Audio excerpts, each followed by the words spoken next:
right. What's up, you dirtbags? Happy 2026. Happy January 9th, or whenever you're listening to this episode of the Dirtbags podcast.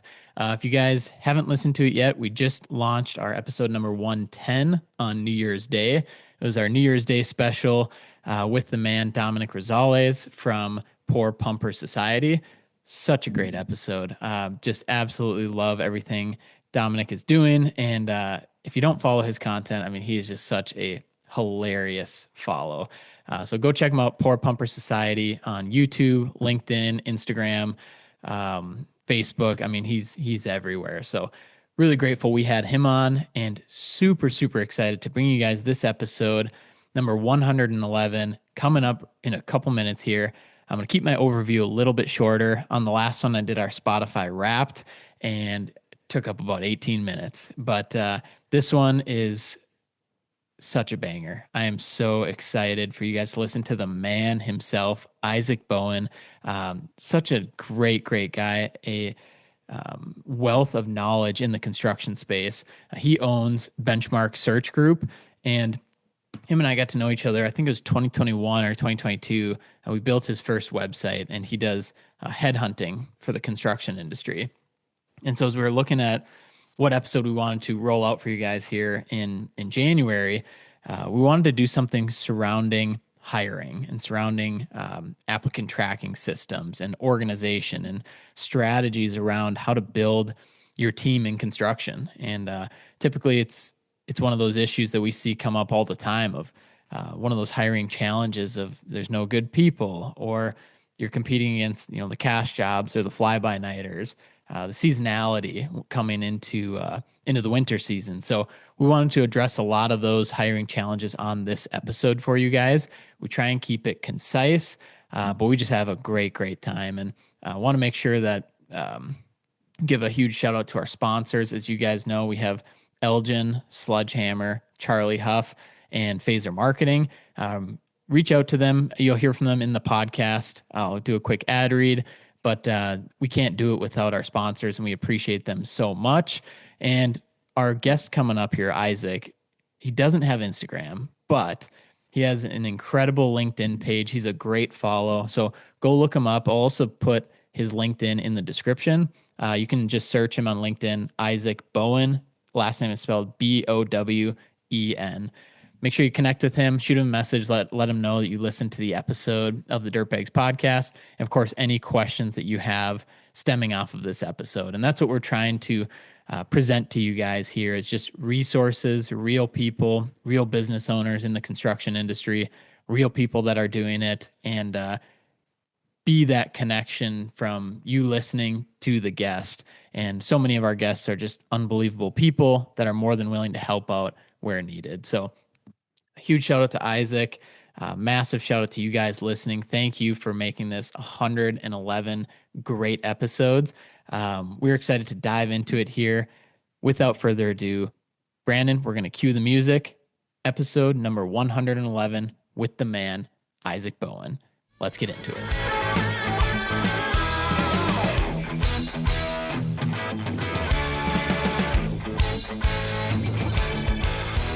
All right, what's up, you dirtbags? My name is Luke Eggebraaten, and we are back in studio for this gigantic episode number 111 of the Dirtbags podcast.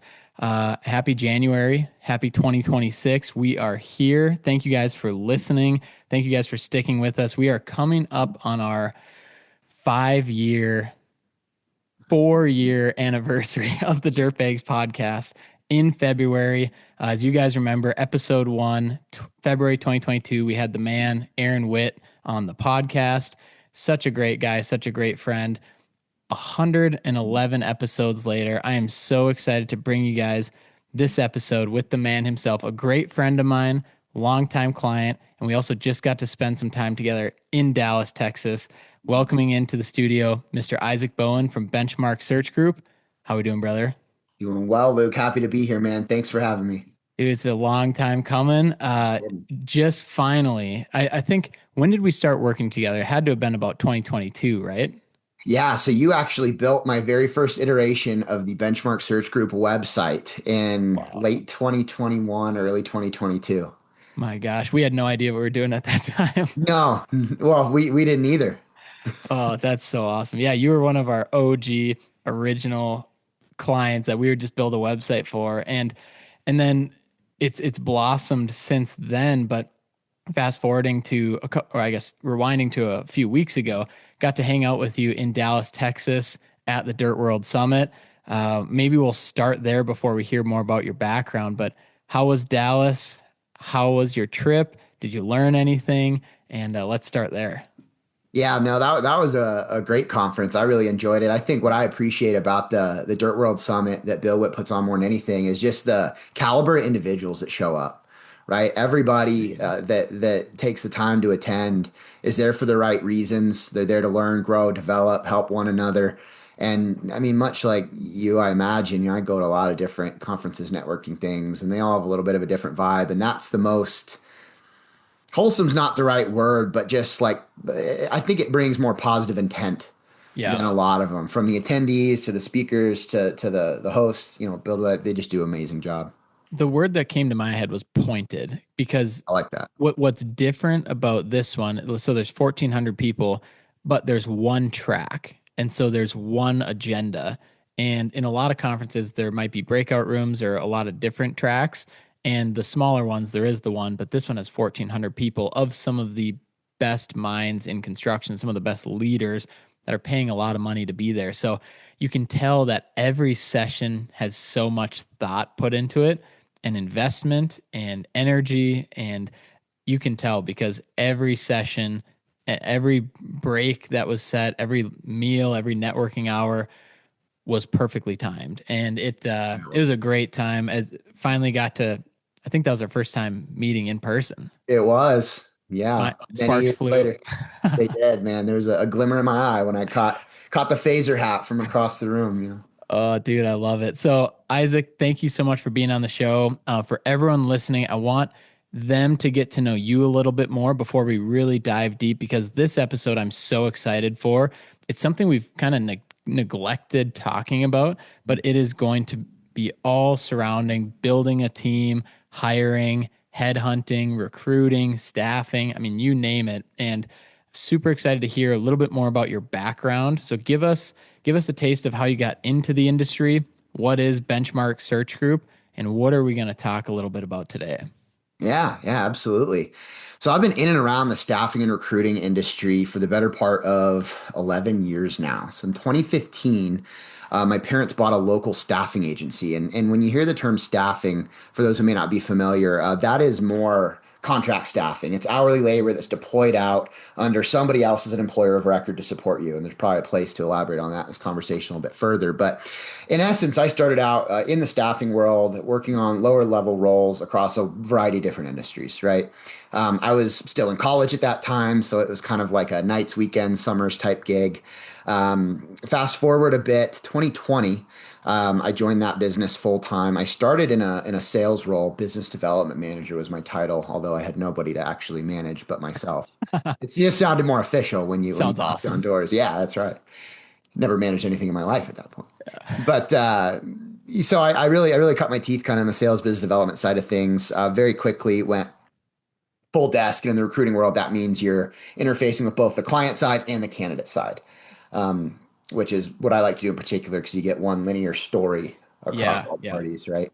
And in the recruiting space, there's really kind of two modalities. There's contract staffing, as I spoke to a little bit initially, and then there's like direct hire. You'll hear that referred to as direct hire, permanent placement, executive search, headhunting, if you will. Hmm. And what that is getting effectively paid a finder's fee for recruiting services. But the big difference is that whoever you find goes directly onto the payroll of the client or employer you're looking to find them for. So, as you can imagine, anybody listening, if you're a high level performer, you're not really going to want to take a contract role necessarily if you're going to make a change, leave full time, gainful employment. You want to move directly from one company's payroll to another. So it's a kind of method used for a little bit higher caliber positions that you're looking to fill, and in essence, it's something that I found myself a lot more passionate about. And we went all in on construction. I love the industry. I've never been in it myself, but I grew up around it, and I really just have a passion for the people and the impact they make on the world. You know, a lot of people say that logistics is the lifeblood of the economy, but that's not true because the trucks would have no roads to drive on if it wasn't for the Mhm. construction industry. Construction's the Yeah. lifeblood of the economy. No warehouses to stock, no shelves to put product on, you know. So I don't know. I love the people, I love the industry, I love the tangible impact they make on the world. So in early 2021, went all in on that. Launched the construction division out of our local Snelling staffing office at that time. Realized that if we were going to be working out of state, there'd be some branding constraints because Snelling is a Mhm. franchise. Also wanted to be respectful of other franchisees. That's when Benchmark Search Group was born, right around that late 2021, 2022 time that you and I connected and you built us a Yeah. sweet website. And So then awesome. I ultimately took full ownership of that in 2023 and exited the family staffing business and went all in on Benchmark at that time. And now we're a team of three. Both those hires were made this year. Shout out Anton and Pablo. Couldn't Shout couldn't do this out. without you guys. Yeah, Anton will be the one clipping this up for me later. But in short, what we do now is we focus on mid to upper level management positions for both Mhm. general and subcontractors. We really like working with small to mid sized companies. We like working with decision makers, owners. We don't do really well with large companies that have many layers of bureaucracy and decision makers and things. Big board So of directors, a lot of cooks in the kitchen. I yeah, feel we're the not same going way. after like Hewitt, Hensel Phelps. You know, that's not our Yeah. cup of tea, really. So a little long winded there, but that's kind of where I came from, what we do, and Oh man, that's awesome. You mentioned in 2023 you went all in. I remember that. But then this year hiring Anton and Pablo. What did you find that process different hiring for your own company versus placing for other companies? infinitely. And it's a running joke between anybody in the staffing and recruiting industry is that we are experts at hiring for other people, but we're Yeah. awful at hiring for ourselves. Dude, we get the same thing with marketing agencies, and you yeah, won't go too far into it and expose all our secrets, but yeah, you look at some of the things we do for ourselves that we just neglect, and we tell all of our clients to do it. And we're like, yeah, we gotta eat our own recipe too. Yeah, yeah. So no, I think I certainly haven't cracked my own hiring code, but I think we did real good with these two, and look forward to continue to expand the team. It's definitely it's a challenge. I understand why it's such a hot topic of conversation. Yeah. Well, the looming question that I think we can build this podcast off of in this conversation. We heard it a lot at Dirt World Summit. We've heard it the last many years, and we know it's an issue. Everyone listening knows it's an issue. The construction industry and having enough people to fulfill the work, having enough people to get even caught up with what is currently what we need to get done. What does that mean to you? The biggest issue in construction is not having enough people. Like, how big of an issue is that? Do you see that day to day in your business, or are you a small piece of a different subset of that issue? I mean, I do think we're a small piece of a different subset of that issue to a degree, but I do have some thoughts on kind of the first part of your Mhm. question. To elaborate more on like where we sit, you know, we're often brought in not reactively or retroactively. We Mhm. work a lot of growth hires, but for example, you know, one of our clients are commercial GC here in Northern Colorado. You know, they just semi unexpectedly won a big retail project in South Denver. And he says, "Hey, you know, we're mobilizing in like 4 weeks. I need you to Oh my find me gosh. somebody that's built, you know, 8 figure ground up retail projects, you know, for at least a couple of years so that they can, you know, jump in and hit the ground running here because I don't have time to, you know, rearrange internal resources, what have you. So I'm very kind of targeted in that regard. Like we're solving Mhm. specific business problems. You know, we have two executives retiring. Retirement's a big topic of conversation right now.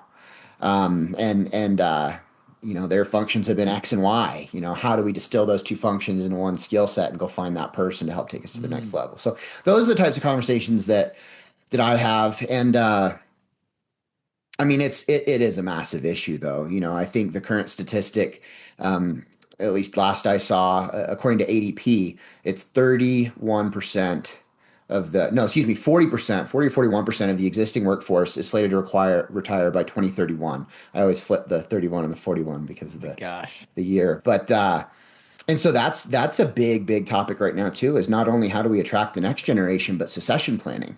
Hmm. And I think a lack of succession planning is why a lot of these companies are getting bought up by private equity, and that causes a lot of shakeups that are to the benefit of locally owned contractors, because a lot of people don't want to work for private equity. But that's getting away from your question a little bit. Might be a different topic.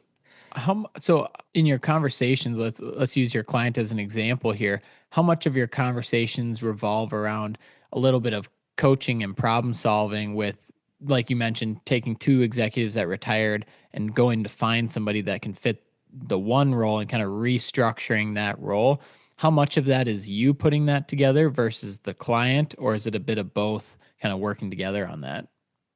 It's a bit of both. You usually have to make them think it was their idea, right? Uh, But no, Luke, what's really cool about the seat that we sit in is that we get the opportunity to pop the hood on so Mhm. many different companies. Right. And of course, we're very respectful of confidential and private information, but we can advise as to solutions we've seen to, fill in the blank problem, or different leadership structures, operational structures, I mean, even break up, pre-con from ops, how the overlap can work sometimes. I mean, we see all kinds of stuff, Mm. structures, compensation plans, benefits plans, and I do think we have a unique opportunity to kind of advise our Hmm. clients on solutions, but ultimately, we're not the ones that have to work with those solutions day in and day out. So Yeah. it's up to them. I feel very similar in our business. So obviously, we do digital marketing for excavation companies. We have 98 current clients. We get to look under the hood of a lot of these companies of all sizes in different areas.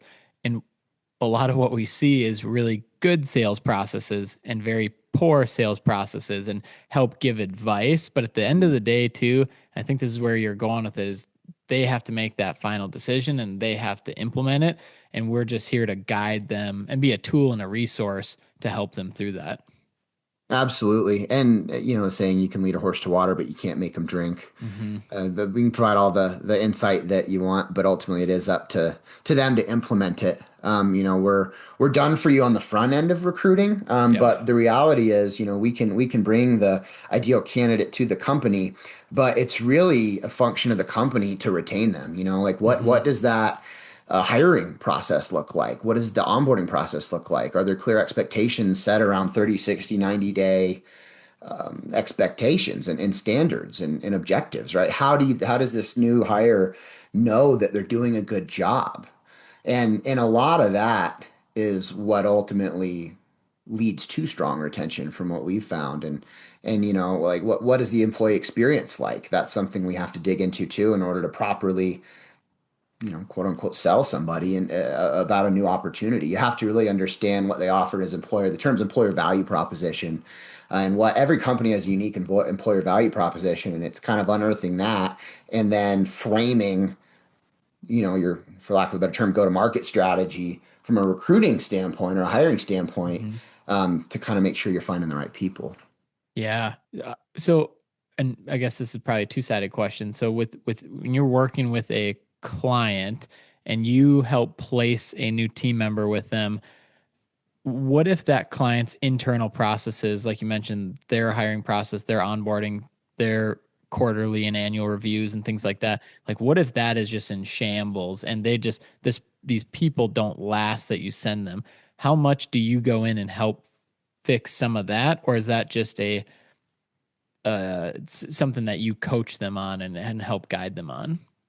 I mean, we do as much as we can, and Hmm. through trial and error and ultimately failures, we've learned to kind of hedge against it before we start the search. So, we do really thorough intake and discovery processes to understand, I mean, interview structure, Yeah. onboarding structure, like how does training look? Does it exist? And we can advise and make suggestions, and we even have some like physical resources and stuff we'll send people.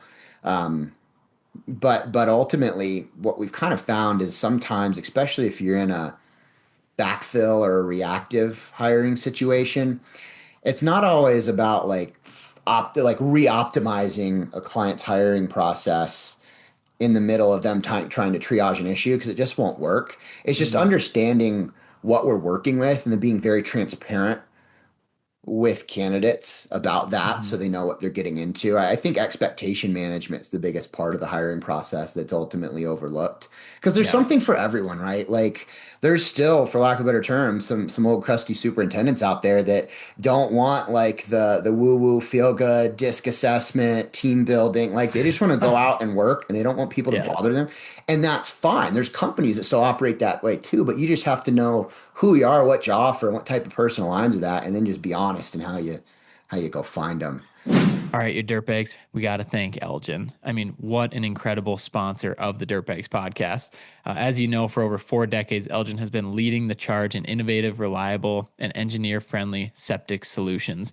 One of my favorite things about Elgin and their whole team, as you heard on our 4th of July episode with Drew Nicolai, they are big, big supporters of our veterans and bringing those veterans into civilian life after they've been deployed.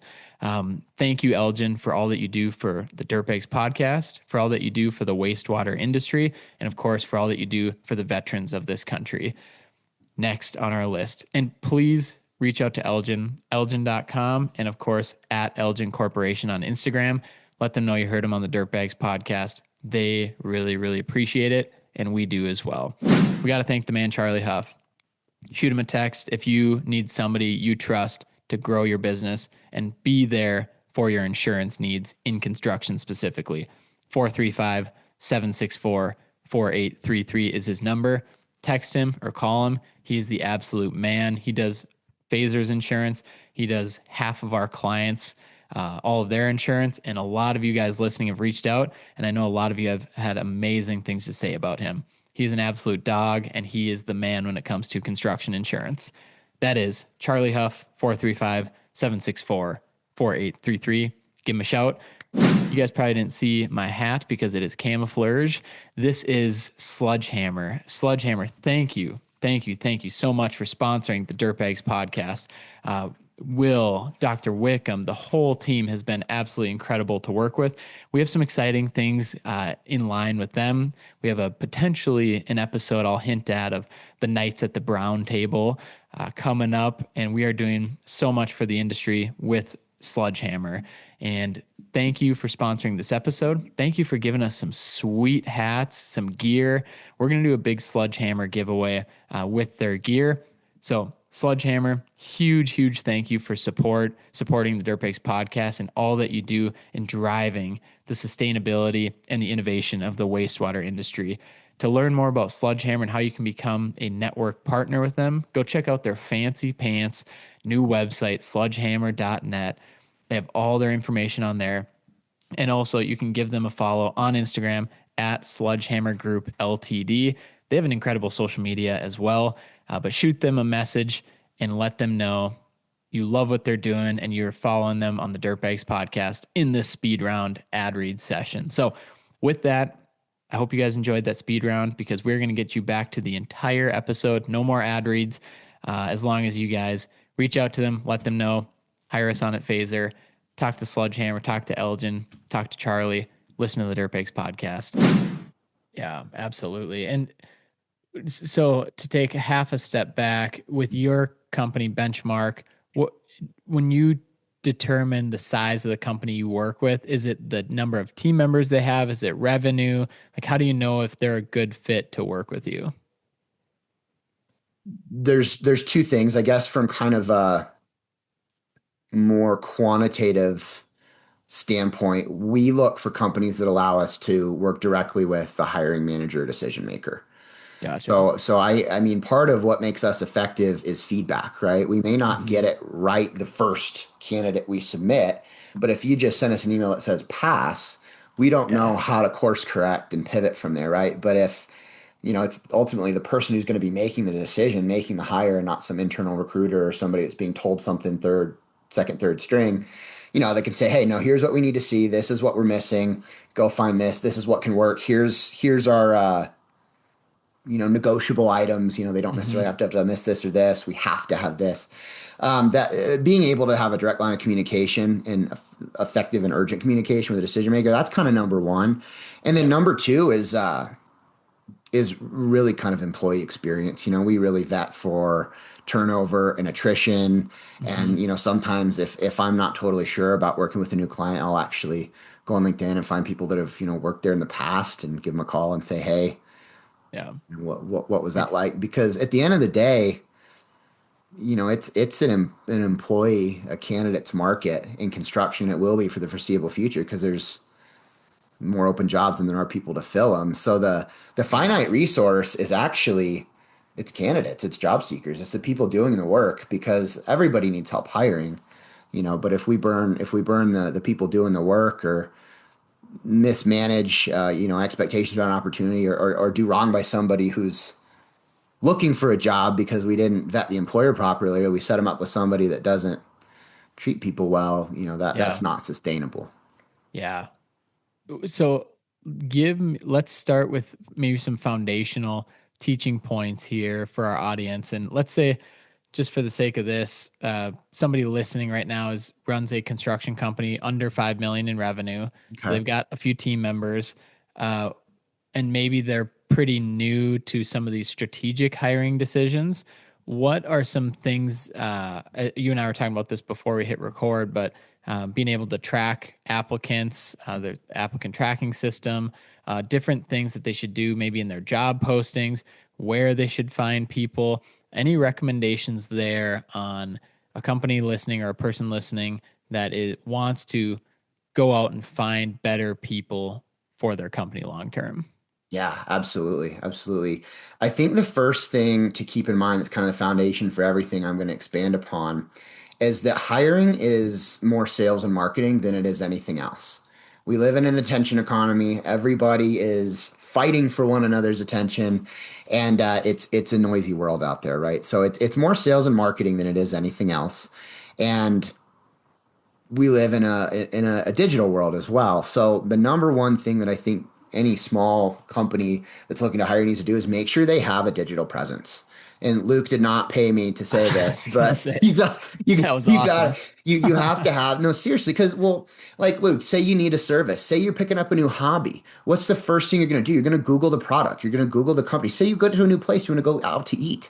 You Google it, you look at the menu, you want to read reviews, you need social proof, you need evidence that it's legitimate, that you're not going to go waste your time. Yeah, So that's the number one requirement, kind of table stakes, bare minimum expectation now. And you don't have to spend a bunch of money to do it. I mean, all the social media tools are free, build yep, robust profiles, post on them regularly, engage with your audiences. Just have a presence. That's step one. Have a digital presence so that when someone does see your ad or they do see your message that you send them about an opportunity and they go to verify and validate it, because there's all kinds of hiring and recruitment scams out there now, they yeah, can find the authenticity, they can legitimize that opportunity. So that's number one. You need to have a digital presence.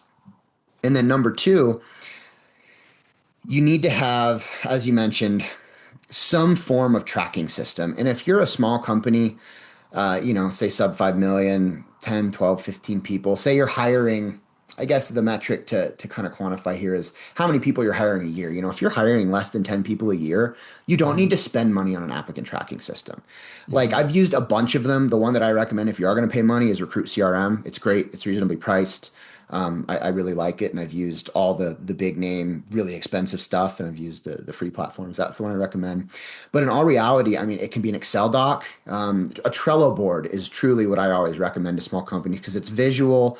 For anybody who doesn't know, it's like a Kanban style. Like you have your columns and your tables, and you can customize the names of each. And I mean, for example, column one is applicants.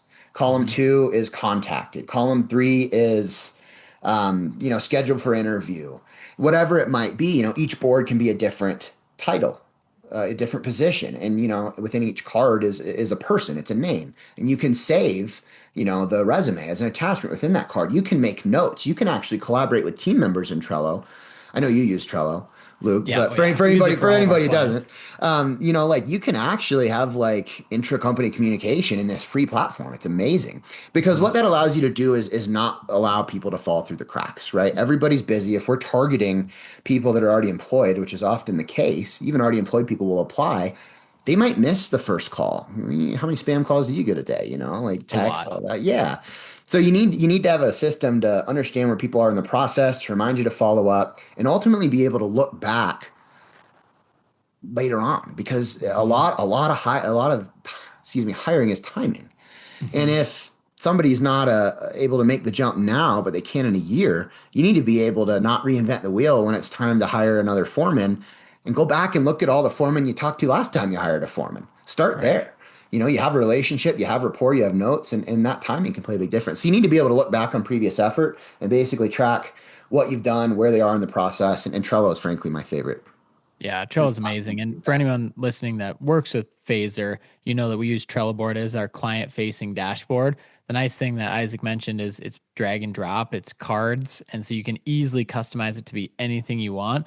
But for somebody like me, it's visual and it's easy to like, it's big cards, it's drag and drop, and they're I love color it. coded. So nice and easy. I'm not a huge spreadsheet guy, they kind of scare me.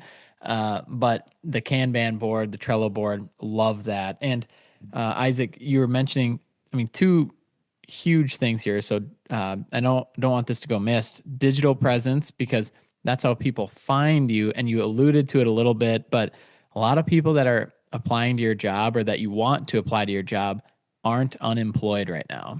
So they already know you exist. They see your company, they see what you do.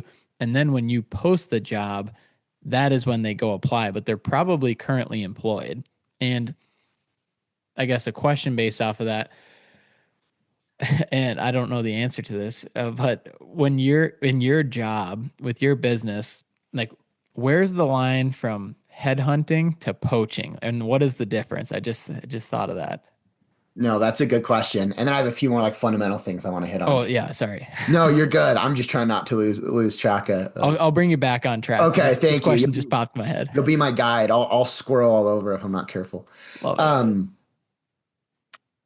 the difference between headhunting and poaching, they're, I mean, some of it's semantics, right? Everybody defines things a little differently. Hmm. They're kind of one and the same. Yeah.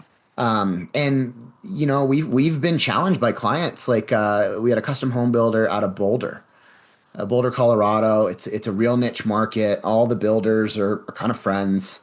You know, they've Hmm. all been doing it long enough. Even though they're your competitors, you still talk. Yeah. And you know, he had a rule. He was not going to pull somebody out of one of his competitors and leave them in a lurch, just out of respect and integrity. And I mean, commend the hell out of that. It makes my job pretty hard. You know, we were able to Yeah. pivot and we were able to only talk to and target people who are actively considering a change on their own accord. Can dive in a little bit about how we do that, tools and stuff in a minute. I don't get too far from your point, but you Yeah. know, the way I've reframed my thought process around it is that when it's actually there's another gentleman I follow on LinkedIn. I think his name is Bodie Nowak, or I can't remember, but he always refers to recruiting as facilitation of discovery, right? My Hmm. my job is to present an opportunity to a person and in a way that gives them all the information that they need to make a decision for themselves. But I'll never try and persuade or you know, sell somebody into something. They have to make their own decisions. And so, you Right. know, while there are potentially, depending on who you are and the market you operate in, ethical concerns, moral concerns around poaching, taking people from your competitors. It's kind of up to you to navigate that internally. I can't tell you how to do that, but Yeah. ultimately, you know, the way I look at it is that, you know, we present the information needed for them to make their own decision, and if it's something that allows them to take the next step in their career and provide a better lives for their families, or you know, create new challenges for themselves, pursue something that makes them happy in a way that their current opportunity does not, well, you know, who am I to stop them? Yeah. Wow. This is so good. The facilitation of discovery. I so well said there. And I I'm gonna can't take bring. credit for it. Yeah, can't take credit for that. Uh, That was not Isaac's original thought, but facilitation of discovery. I love how you put that out there. I'm gonna bring you back on track here. So Thank the you. couple foundational items here. So digital presence, number one. Number two, some way to track. It's like an applicant tracking system. You mentioned Trello. You mentioned Recruit CRM, and then I'll let you take the floor of any other foundational pieces that you see Yeah, useful. so there's two other elements I really want to hit on, especially for early stage or small companies. The second is the job description, right? Because the Mm, lowest hanging fruit is going to be job boards. Frankly, we don't really use them anymore. I haven't posted an ad in over a year, but that's just a function of the roles that we fill in our position in the market and the positions of our clients in the market. If you're a smaller company or you're looking to fill a skilled trade, labor-oriented positions, semi-entry level positions, job boards can still work very, very well. It was our number one placement source when we did contract staffing. And if you remember, contract staffing is generally those skilled trade, hourly, entry to mid-level type roles. So Mm-hmm. when it comes to posting an ad, most of you probably know Indeed is the most popular job board now. That was always our number one placement source when it came to posting an ad.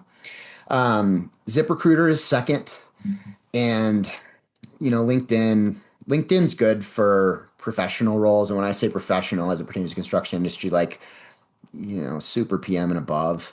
But I mean, Mm-hmm. that's the other thing that's unique about this industry in particular is that a lot of the really, really, really good people, they've traveled from company to company, job to job on reputation alone. They don't necessarily have all these digital profiles and stuff. So that's its own kind of hurdle to overcome at the senior level. But bringing myself back on track this time, when it comes to posting those ads on either Indeed or ZipRecruiter, I think it's really important to reframe the ad from a job description to a marketing document. And here's what I mean by that. The job description is going to be, your legal agreement of responsibility that the employee signs upon, being hired onto your company. And that's what HR holds.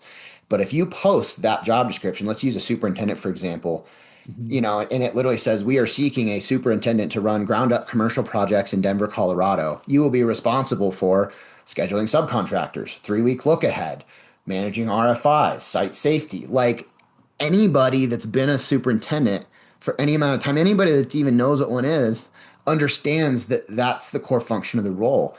Mm-hmm. And that is what you need to articulate for that legal job description that somebody signs. But what you put out to market, because again, hiring, recruiting is just sales and marketing. What you put out to market, what you post as your job ad needs to appeal to the individual you're trying to hire. And it needs to create, it needs to allow them to visualize themselves in the role. So let me give you a Okay. specific example as it pertains to like a superintendent again. So, as opposed to, you're gonna manage the 3-week look ahead, daily logs, JHA, whatever it might be. If you say, hey, we're a 9-year-old commercial contractor that focuses on ground up projects between $2 and $5 million. We are well diversified across K-12, higher ed, retail, and well, let's just call it that, and you say, we are looking for a superintendent to step in and build some of our processes from the ground up, right? We are growing quickly. We need somebody that can bring us X, Y, and Z.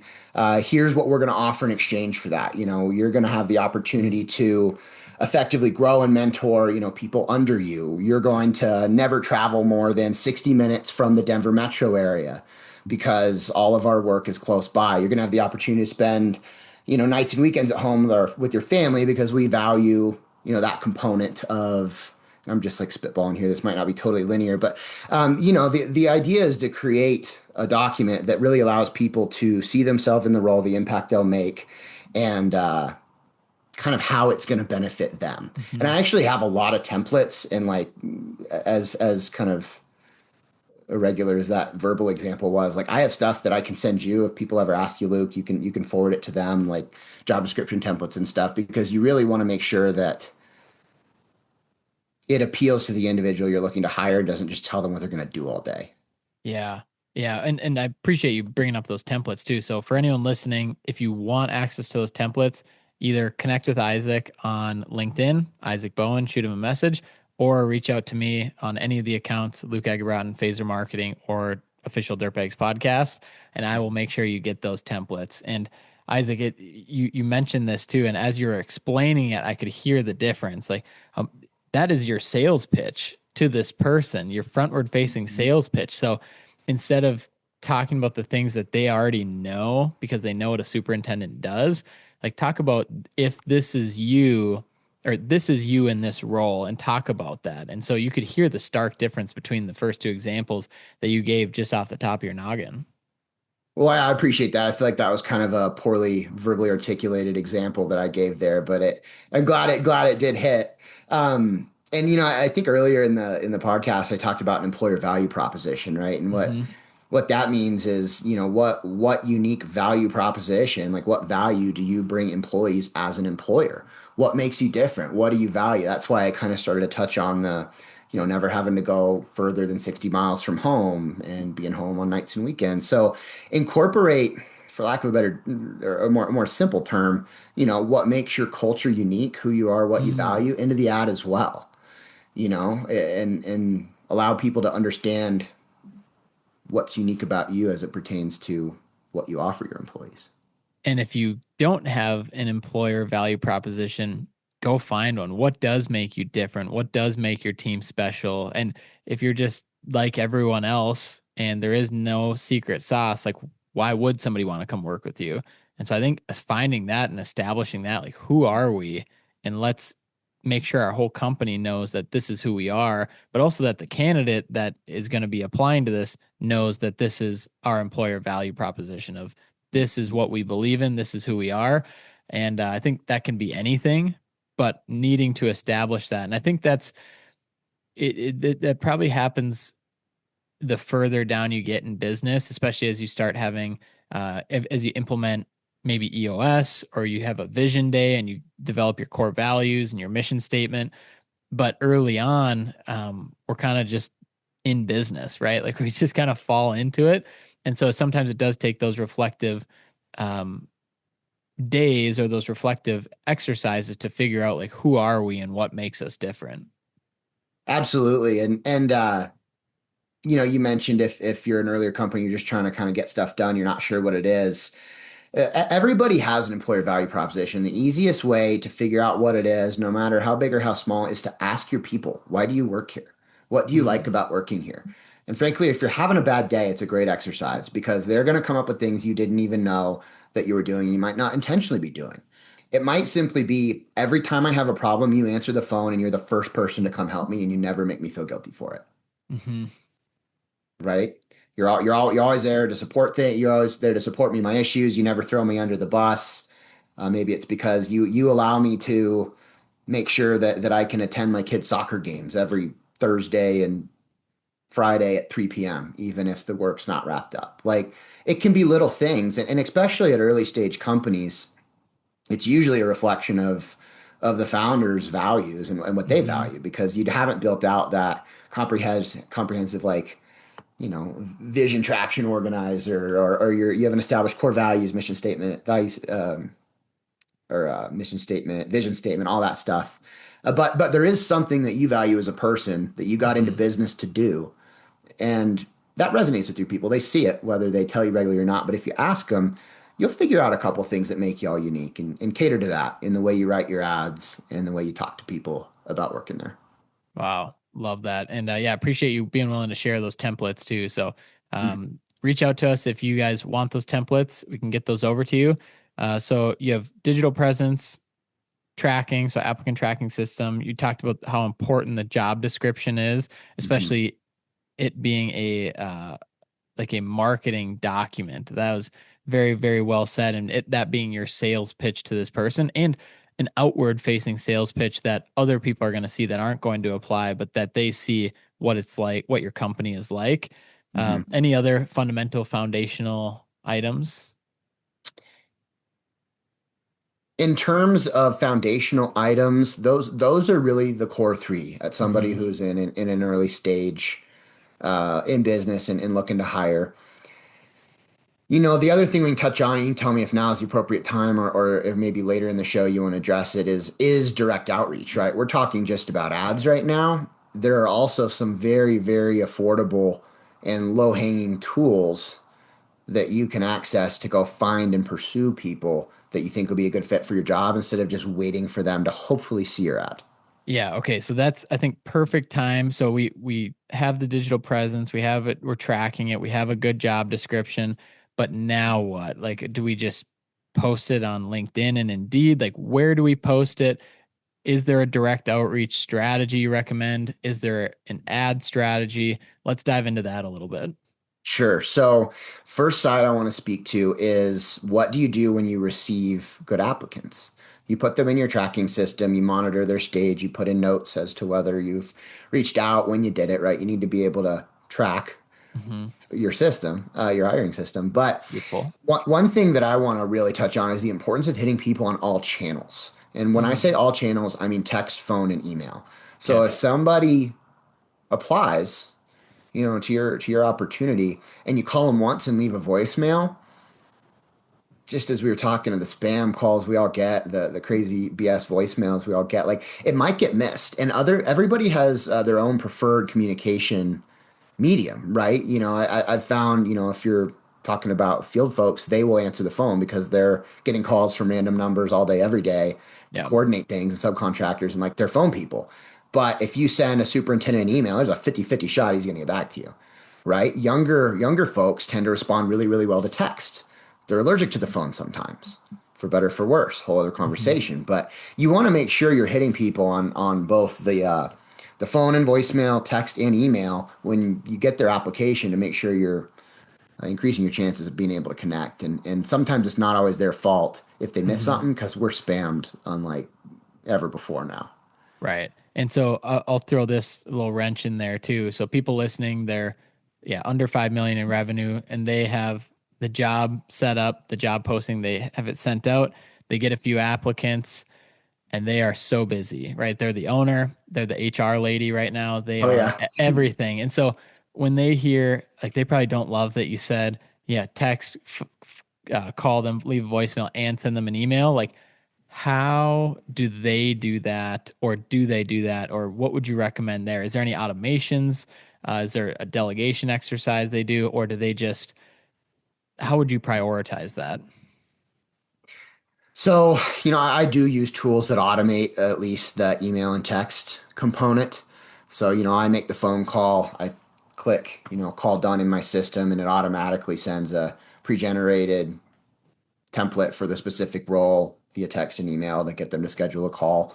Um, again, if you're only hiring 10, 12 people or less a Yeah. year, doing it manually, unfortunately, is the simplest free or already paid for solution. Hmm. One solution I can offer in terms of organizing the communication is making a dedicated email address. If you are the owner, the catch-all, the operator that's, talking to, your employees, your vendors, your clients, everything in one email inbox, it's really easy for stuff to get lost. Yeah. So maybe it's hiring at phasermarketing.com, and that's where Hmm. all the outreach in relation to hiring comes from, and more importantly, lands. So that when it's time to focus on that component, you open that inbox and everything's in one place and not lost. That's something that's really easy to do and fairly cheap. Yeah, 100%. We recommend that to all of our clients. Yeah. A lot of our clients will come in with, at yahoo.com or at gmail.com. And so we always give them what's called a professional email. As you mentioned, it's super easy to do, but it's often not done. And you just pay per email and you get that Luke at phasermarketing.com and office at phasermarketing.com. And usually it actually helps with scaling doing it that way because not only is it professional, it's also more secure because once somebody trusts your domain, it's actually verified through your domain name. So phasermarketing.com. So people can't change that. But then if an organization has already trusted that domain, and our sales at phasermarketing.com emails that same organization, that doesn't get filtered to spam. And so it picks up as a trusted, verified domain. And then the other thing, too, what we always recommend is what could be useful in the future. So obviously, the owner gets Luke at phasermarketing.com. Then we would do usually billing is a nice one. You send all your Yeah. receipts there, send all your receivables, connect that to your QuickBooks, all that stuff. So billing at phasermarketing.com. I usually like to throw in an office in there. That's usually everything else. And then depending on what industry you're in, like if you're in construction, estimating at is usually a good one. Have all your estimates go there. And then careers, as you mentioned as well. So Sure. careers at phasermarketing.com. That's where all career submissions go.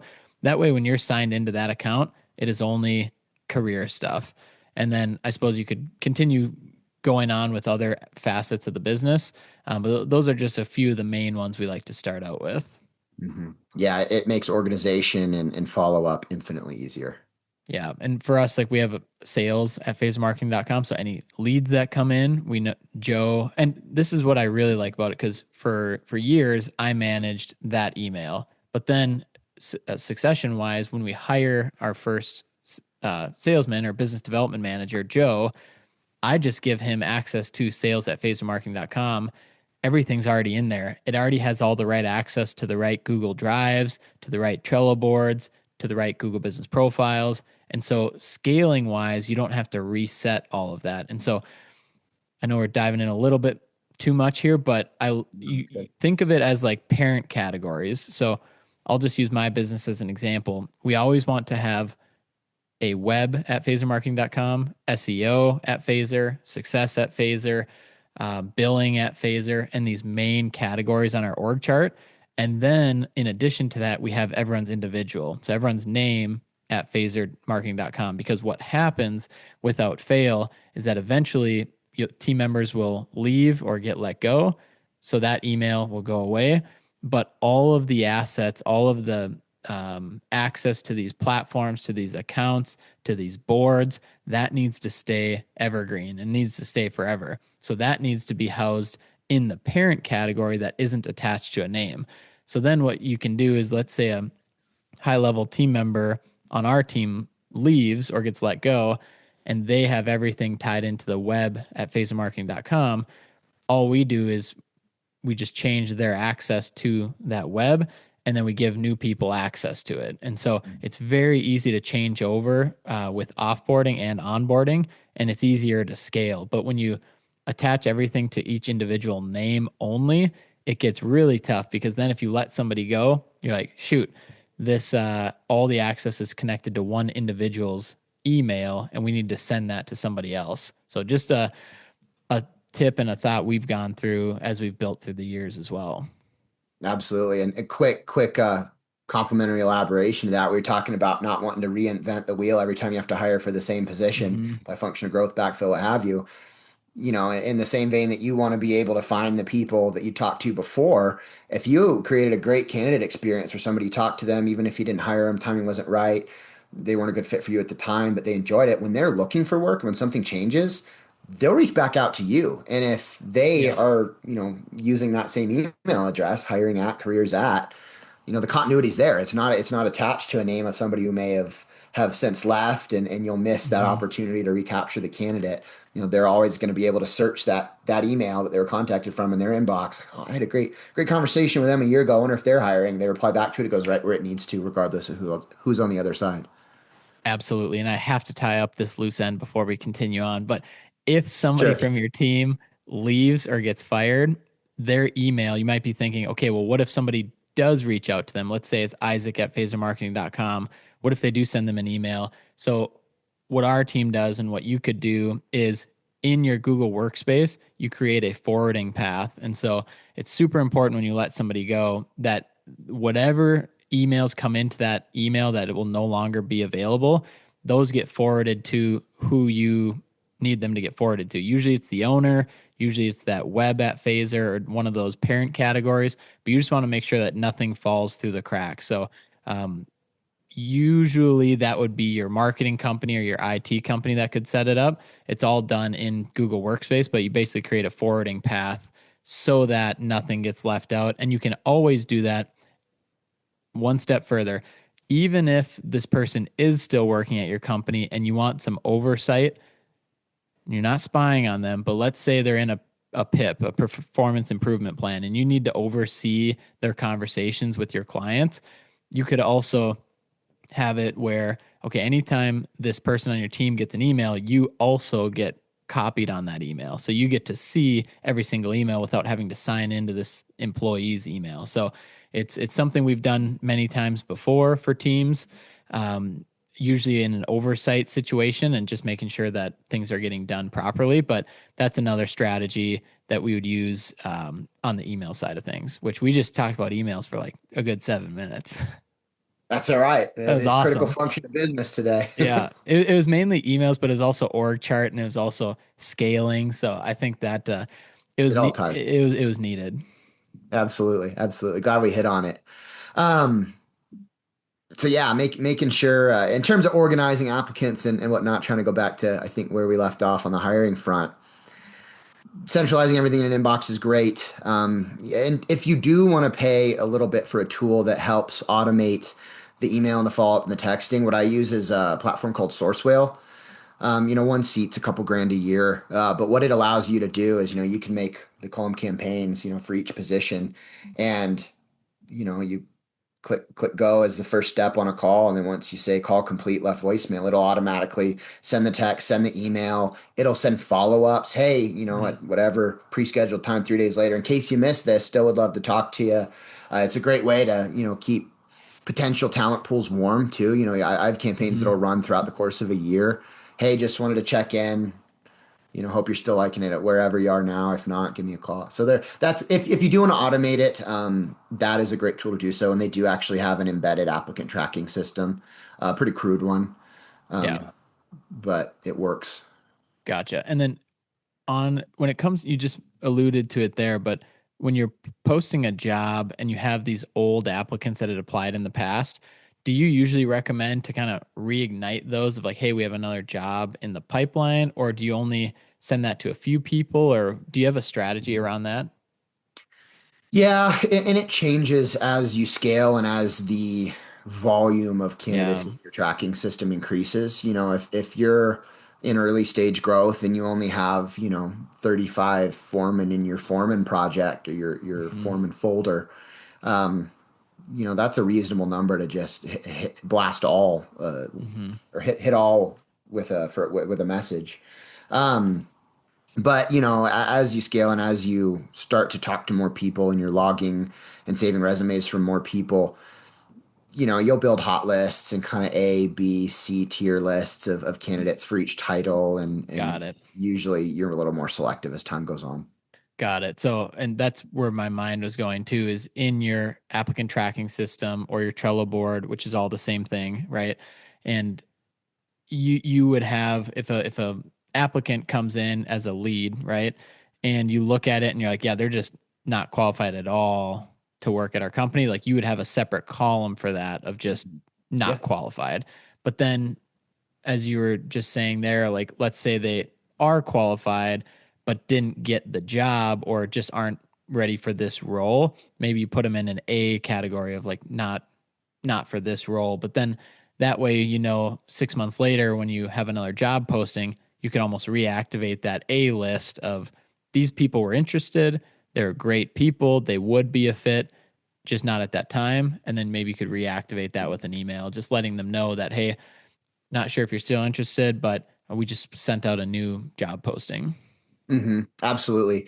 The other tool that kind of comes to mind in terms of, I guess, future hiring efficiency is some sort of transcription service or note taker for your Mm, phone, because at least we always start with a phone screen, and as you start to talk to more and more candidates as you grow, it's really hard to take super accurate comprehensive notes by hand, input them into a system, and be able to search and reflect back on them. So there's a few dedicated interview specific like AI note taking tools. The one I like is MetaView. But iPhones now have a recording function. I just ask permission and say, hey, I want to record this to make sure I capture all the information correctly. Everybody says yes now. Everything's recorded anyways. hmm. But the other one that I really like is it's called Applaud, and Oh, I look at that. yeah, it sticks to the back of your phone and it has the ability to record through just the phone speaker if you have it up to your ear, or like just ambient noise. Like I could turn it on and it could record both of us. When I do client intakes in person, I set it in the middle of the table. But then what it allows you to do is you can take the transcription, summarize notes, whatever, put it into the candidate card profile, whatever platform you're using, and then it's searchable later. So that's really helpful, and it allows you to effectively, and if you want, take no notes and always have comprehensive data and information on everybody you talk to. What's that called? Plaud, Plaud. I think it costs Okay. $120. Yeah, it's just a little, a magnet on the back of your phone. That is awesome. It's Yeah. If incredible. I anyone couldn't live without it now. if anyone's not on YouTube, it's just it looks like a little wallet thing, just magnetic attaches to the back of your phone. And so, It's like 3 millimeters thick. It's like you hardly notice it. wow. So does that it automatically listens to your conversation, obviously, and then it transcribes it, does it automatically upload it as well? No, that part's manual. Oh, There are services that are like that kind of would be all in one. I awesome. think Sourcewell is moving towards that.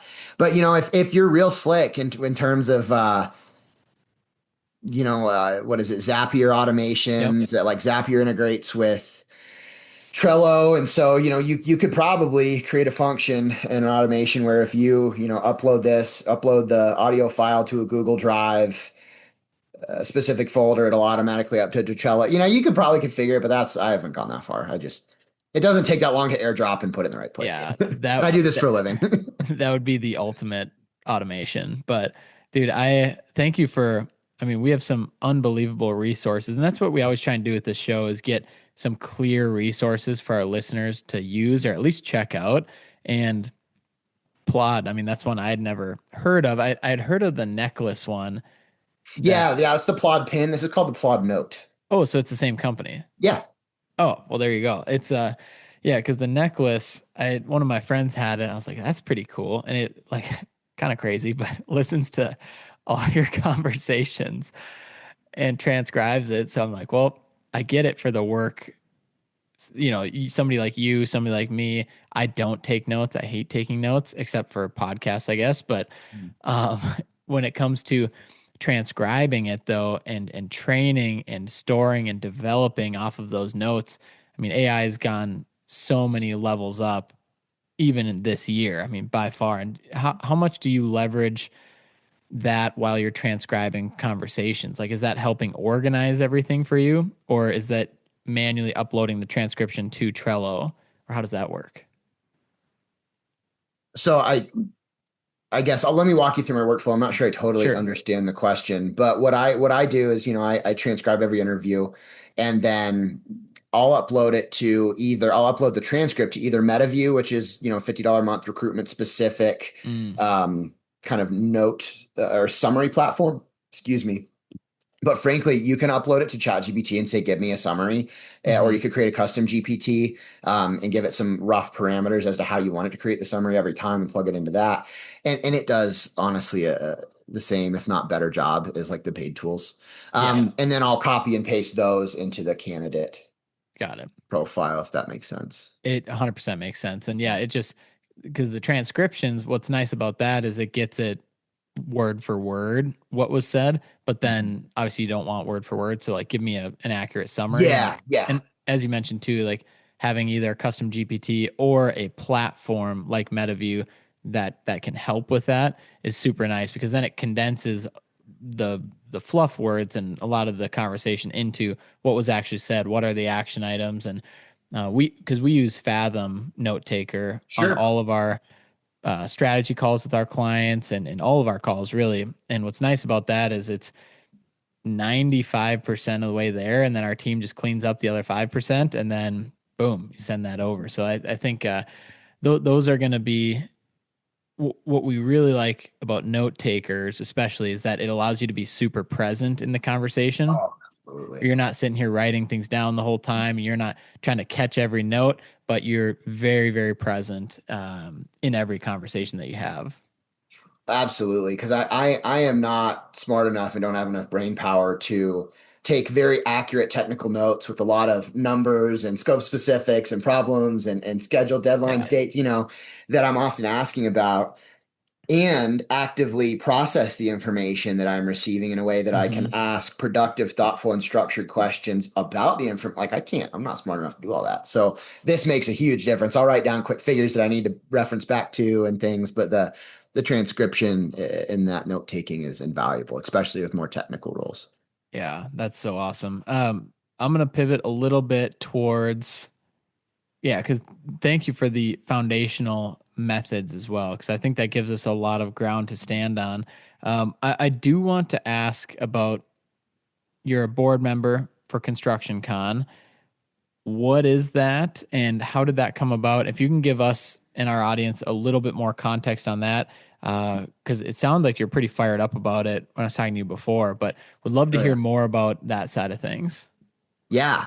If I could, before we pivot to that, and I Yeah. can't wait to talk about that, can I give the audience two more foundational tools? Oh, absolutely. And Yes. I'll be succinct, I promise. I know it's not my strong suit, but one thing that a lot of people don't know is that in addition to be able to post ads on the big job boards, the two main effective ones for construction, again, being Indeed and ZipRecruiter, is you can also pay to access the resume database on the back end. Anybody that's ever applied for a job and uploaded a resume to Indeed, which is millions and millions of people, their resume is saved and you can pay to access those and contact Wow. candidates directly about positions that you think that they'd be a good fit for. So that is this that's the quote unquote secret sauce for a lot of small to mid-sized contractors. I mean, Indeed's standard subscription, it costs $120 a month, and you can reach out to 30 candidates per month. And so you get in, Mhm. and there's a whole other podcasts to be had about like how to search effectively using Boolean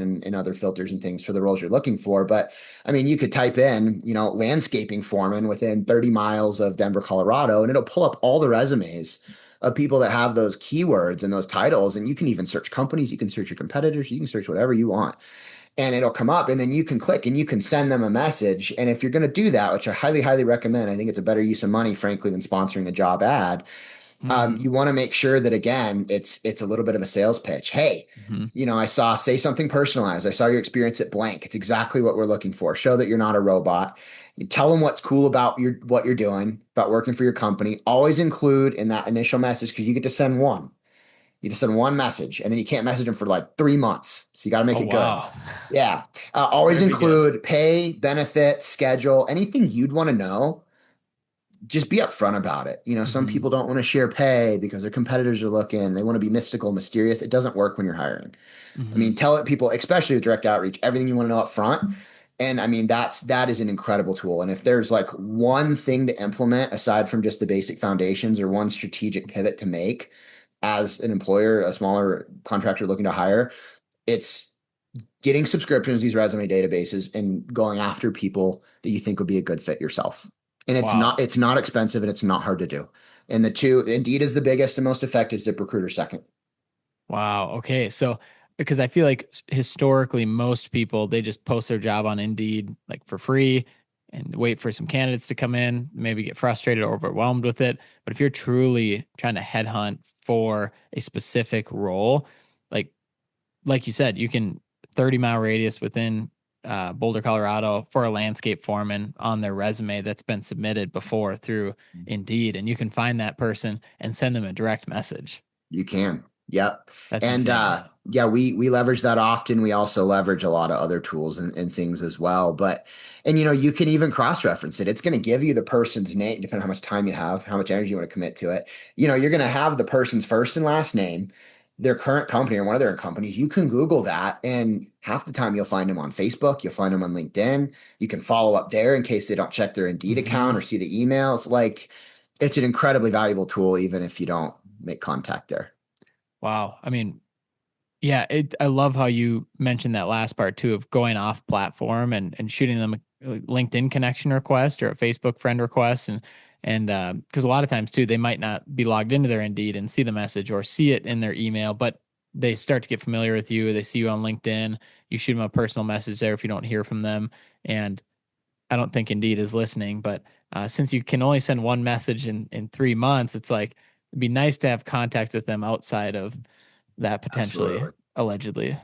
Allegedly. And Yeah. I talk to a lot of people who, post their resume on Indeed and they'll get, a few messages a day. And a lot of them are spam, a lot of them Yeah. aren't real. So going off platform and trying to connect with them another way, it reinforces the importance of the digital presence as Hmm. it creates legitimacy and authenticity. So like, if I hit them up on Indeed, I'll go back, find them on LinkedIn, and my connection request is, hey, saw your resume on Indeed, wanted to hit you here too. Let me know if you want to talk Hmm. about the fill in the blank role. And Yeah. like the acceptance and connection rate on that when you hit them from two different platforms that connect and legitimize yourself and the opportunity in the company, it's crazy. Well, it's huge. And one big thing that you mentioned is make it a little bit personable as you can. And First line. the first line, because how many messages do you and I both get every single day of just, do you want to 10x your leads on blah blah blah? It's like I don't even read those anymore. Like I barely read my messages, but right away you can tell if it's a human being writing it that's actually following Isaac Bowen or Luke Eggebraaten or somebody on the other end. And it's like you will give that person a little bit more time, of course, and a response or think about it and You at least read it. at least read it at the very least and see what it is. And so, yeah, just making it personalized in that first line is massive. Yeah, and the two easiest personalizations that require very little thought are, hey, are you still liking it at fill in the blank company, whatever their present or most recent employer is? If not, I have something you should check out. Or if you're curious to what's on the other side, something you should check out. Or something around location. If you see that they've recently moved to the area, their past three jobs were in Idaho and their most recent jobs in Denver. Hey, how are you liking the transition to Denver?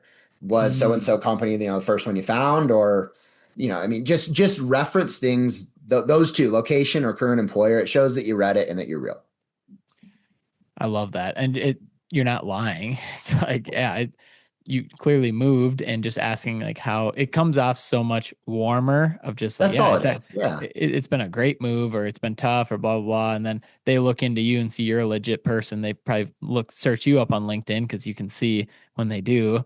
And Hmm. yeah, just kind of building that omnipresence, building those connections, not just in one platform, but outside of that as well. And that's just a big part of that digital presence.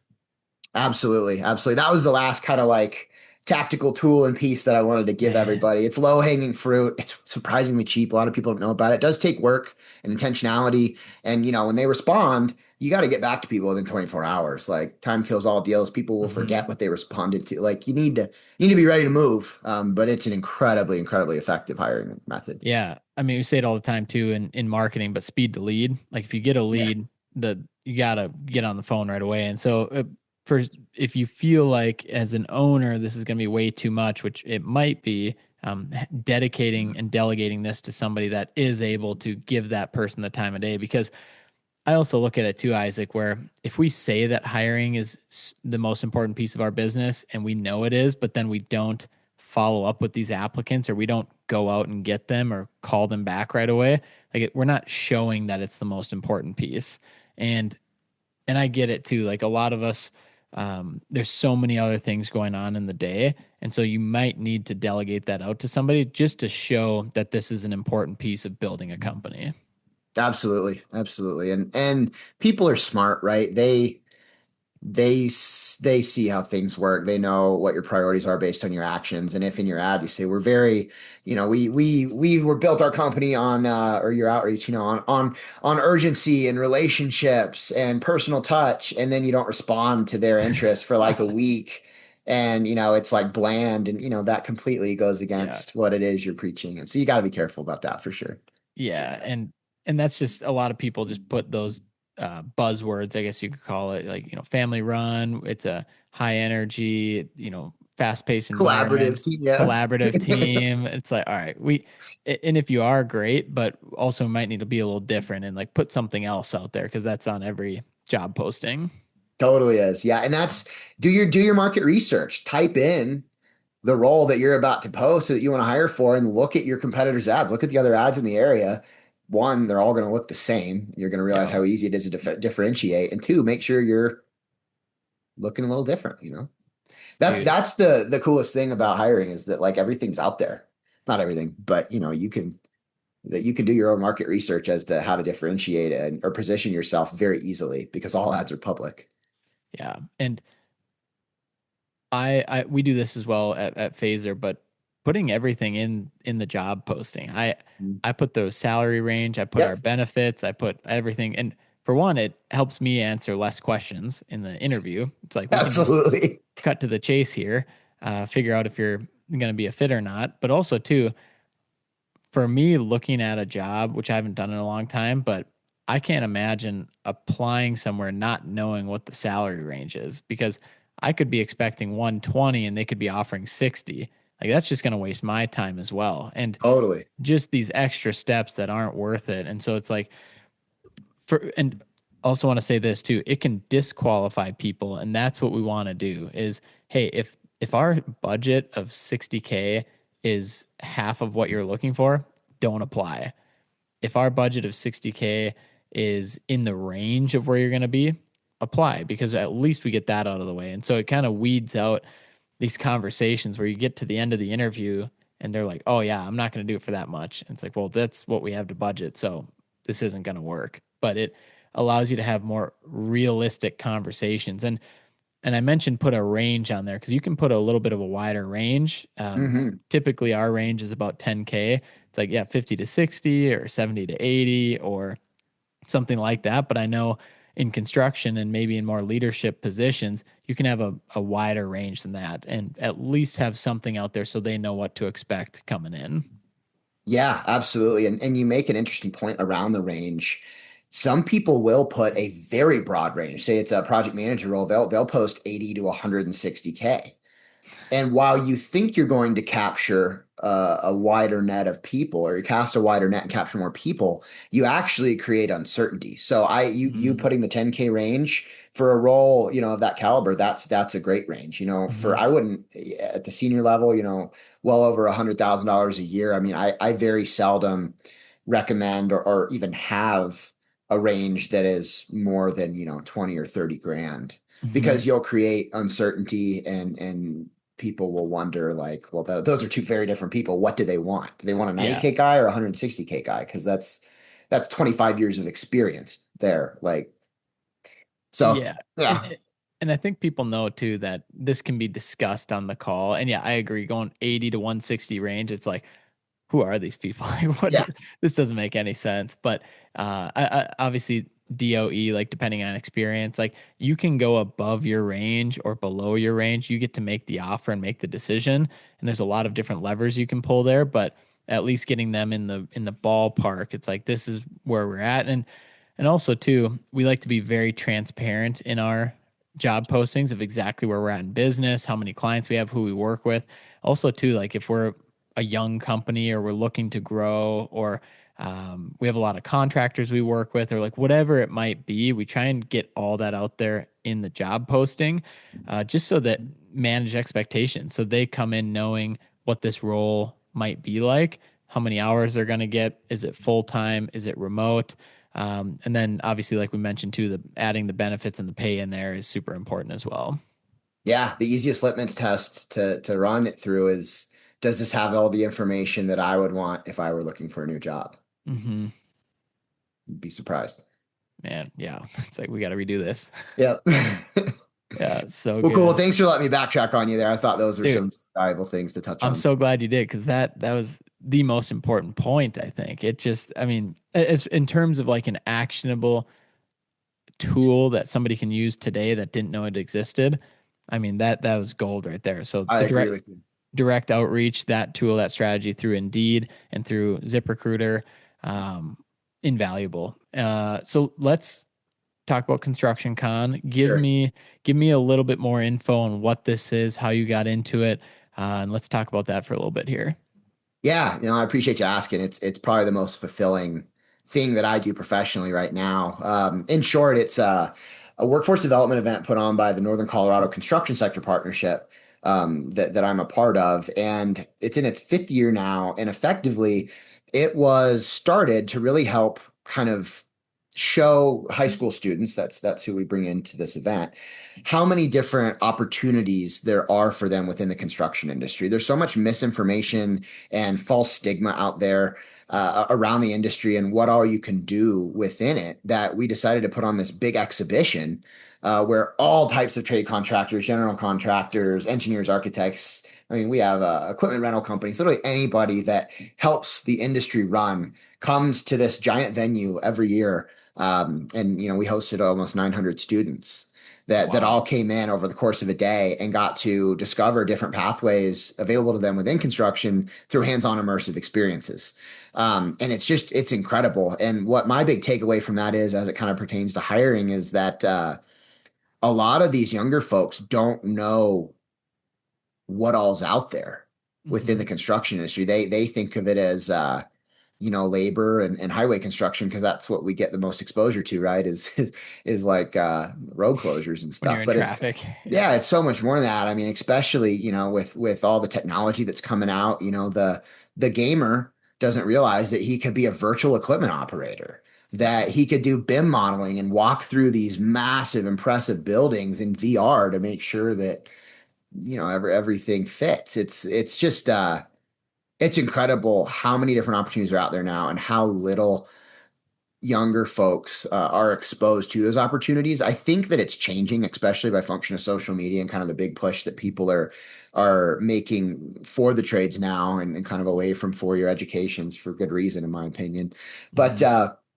that's construction con in a nutshell. It's a lot of fun. Man, that is awesome. So is this a yearly event? Yeah, yeah. If you have any listeners here in Northern Colorado, we put it on middle October every year. Next year it's October 14th, I believe, at the ranch in Loveland. And it's a hell of a time for sure. Oh, love it, dude. Yeah. So anyone listening that's in Colorado or Northern Colorado wants to check it out, where can they find more information, Isaac? You can reach out to me directly, or you can go to the Northern Colorado Construction Sector Partnerships website. Okay. Google NOCO CSP or the long form name, and it'll all be there. Love that. We got videos of past years, all kinds of stuff. It's super cool. Man, that's so fun. It's really cool too to see what you guys are doing, what everyone's doing, not just you, of course, but in that association to push the next generation forward and to bring them in and just to raise awareness for it. But you said 900 students. Yeah, this year there's a couple of us that are arguing between whether it was 850 or 900, but based on us stuffing a little over 800 bags and good three or four Yeah. buses full of kids showing up after that, I'm calling it 900. Yeah, we'll say 900 for the thumbnail title here. That's right. I love it, dude. Okay, so before we wrap up, obviously one of our favorite segments with the Dirtbags podcast. We're always trying to learn and grow and educate ourselves. That's why we do this podcast. It's also some entertainment built in there as well. But we are trying to educate ourselves of how to become better people, better Sure. business owners, better team members, and just better humans in general. Book recommendations. Anything that you've been reading recently or in the past that you'd want to recommend to our listeners today? Yeah, I got a couple of my recent favorites because I knew you'd ask this question. So I pulled them out of the bookcase. All right. And We I got got something for pictures. everybody, right? One of my favorites I've read recently is The Surrender Experiment. It's a little woo-woo, metaphysical, Hmm. but not too woo-woo. I'm not too woo-woo myself. But essentially, it's the story of a guy who actually started as a residential contractor in Florida and really just worked to allow life to kind of happen for him as opposed to him, and opened himself up Hmm. to the realm of possibility through effectively kind of surrendering, right? And it's really valuable. It was a New York Times bestseller. There's a lot of people that tout it. That's one I really like. The other one that I like that I read recently is Upstream. The little subheader here is the quest to solve problems before they happen. All That's right. pretty self-explanatory in a sense. But what's cool about it is it gives you like tactical, tangible strategies to identify the root cause of problems and build systems and processes around eliminating them at the root cause as Hmm. opposed to just triaging the outcome, Yeah. Just putting which band-aids on it and we can just all benefit from, myself yeah, included. for sure. That's a good one. And then one that was actually written by a friend of mine. Her name's Amy Powell. She just released it this year. It's called Making Construction Fun Again, Structural Support for Those Building Our World. And Hmm. I couldn't recommend this one enough to anybody that is on the ground doing the work. Over the past few decades, there's a lot of people that say construction's just not fun anymore due to all Hmm. the pressures and regulations and safety things, margins that we're all fighting for. There's a lot of reasons for that. And it's just a really grounded take as to how to kind of rectify that. And I don't want to give the punchline away, Yeah. but Stop right there. it's No, great. I highly recommend it. Easy read. wow. Make construction fun again. Is that on Amazon? I think it's on Amazon, Barnes and Noble. There's Cool. an audio version if you want to listen to it in the skid or the truck. Depending on whether or not you read or not. I think she's got it out everywhere. Unreal. Well, that is awesome. And yeah, we always love showcasing new books because I mean, I can only read so fast. Like I only do, one every few weeks, I'd say. And at the pace we're recording these episodes, I'm like, man, we got to get some new ideas out here. So crazy enough, I haven't read any of those three that you mentioned. So I'll definitely be picking those up. Hopefully our listeners will pick them up as well. And dude, what an episode. Well, I hope so, man. I know I really enjoyed it. I hope listeners get some value out of it, and we gave them some tactical things to implement immediately, right, in that kind of phase of their business growth and hiring efforts. Because there, especially when you're a younger company or smaller, there's so much low-hanging fruit that is really Yeah. strategic and kind of fundamental, like we talked about. And you don't have to spend a whole lot of money to do it really well. There's Yeah. just a couple tools out there we talked about that I think could just change the game for a lot of people. Man, that is so awesome. And I know this it doesn't end here. Obviously, you and I have been good friends for a long time and we've worked together for a long time. So for everyone listening, and I've harped on LinkedIn before. So definitely if you don't have LinkedIn, jump on there, connect with Isaac. It's Isaac Bowen, ISAAC BOWEN. And then connect with myself, Luke Eggebraaten. I'll let you try and spell that one. But shoot us a connection request and you'll just see some of the power that LinkedIn has. If you're already on Instagram, which a lot of you are, it's very similar, but even a hair better, I would say, because when you're doom scrolling on LinkedIn, it's usually a good thing. You learn a lot. You're networking with a lot of people. And so definitely shoot Isaac a connection request. Reach out to him if you're still listening to this episode and you just want to let him know what you thought. And then, of course, you can reach out to him or myself to get those job description templates and any other resources you want. So, Isaac, thank you for an incredible episode 111. Appreciate you a ton and Yeah. excited to hopefully see you soon and keep the good times rolling. Yeah, thank you for having me. Had a great time and yeah, look forward to keeping it rolling. Heck yeah, appreciate you a ton. And for all those listening, thank you again for listening to this episode 111 of the Dirtbags podcast. Make sure you like and subscribe wherever you're listening to the show, and we will see you on number 112. Let's go.